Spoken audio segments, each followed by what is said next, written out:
Let's talk about blockchain and why it matters for you. In this video, we are going to talk about what blockchain is and some of the applications that blockchain has. Blockchain has become very popular in the recent years due to the rise of cryptocurrencies like Bitcoin, Ethereum, and potentially nowadays NFTs if you're into those things. But the beginnings of blockchain can be traced all the way to 1982 when cryptographer David Chaum first proposed a blockchain-like protocol. Further work on a cryptographically secure chain of blocks was described in 1991 by Stuart Harbert and Scott Stornetta. But let's start by understanding what blockchain is. Blockchain is a collection of blocks of data. These blocks of data can contain any kind of information.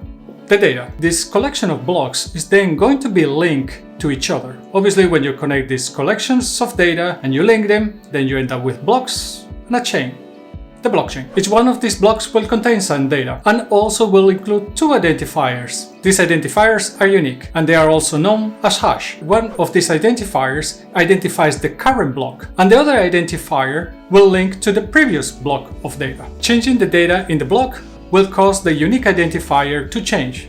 So it's no longer the same block. At the moment that this data in the block is changed, it will create a new instance of the block with new data, with a new identifier for the new block and the identifier that links it to the previous block. As you can imagine, when you're creating new blocks, you're creating new IDs and linking them to the previous blocks. But what happens with the first block? The first block is not linked to any previous block and typically is known as the Genesis block. Blockchain is also secure and is secure with cryptography. Why is this secure? Because tampering with a block of data would cause a new identifier to be created. So the unique identifier will be modified. The next block in the blockchain will not be linked anymore to the tampered block, making the next and all the blocks afterwards invalid. Blockchain is also decentralized. Everybody participating in the blockchain, it will get a copy of the blockchain. New blocks can be created in different ways. Typically, these are going to be what is known as proof of work or proof of stake. When a new block is added,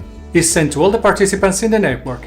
Each node verifies the block, and if all agree, then the block is added to the blockchain. Blocks that are tampered with are not going to be validated by other nodes in the network. Hence, you can understand that decentralization is going to help with the security of the blockchain and mean that the validation process is much more secure by not letting just one central authority or just one person to validate that block that has been created. And yes, it's possible to attack a blockchain, but in practice, to do this, you will have to control a large set of nodes in the blockchain itself. So there are many use cases out there where you could see that blockchain would make sense to be used.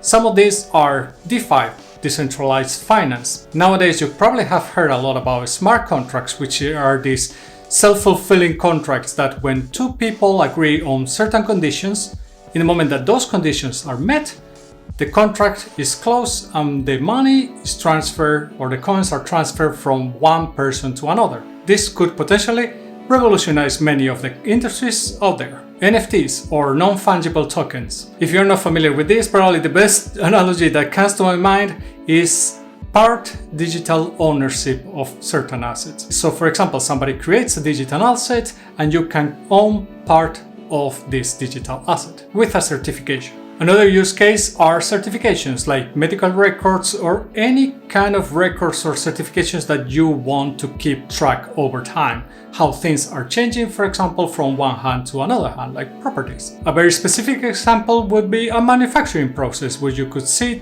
that each one of the actions that are followed through a manufacturing process will be recorded in the blockchain. This way you are basically adding an audit process to your manufacturing. Voting is something that also could potentially be taken into blockchain and make sure that nobody is tampering with your votes. Blockchain and its uses is something that is changing all the time and new use cases are being added continuously. But you can see that there's a common thing that it's probably around certification, audit, making sure that nobody is actually tampering with the results or a specific process. In the end, blockchain is yet another technology, a very powerful and interesting one at that, to solve a specific problem. But that doesn't mean that it's necessarily always the best solution that you can take.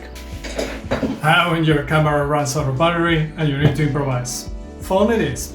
So blockchain is great. Blockchain is a really cool solution to solve an existing problem. But if you're planning your products and you want to plan your products properly, you probably had to better understand what is the problem that you are trying to solve. If you want to make sure that you are successful when defining a product, understanding the impact that it has to your customers, and actually build solutions that they will really love, go and check out this video. I will see you in the next video, and remember, stay safe.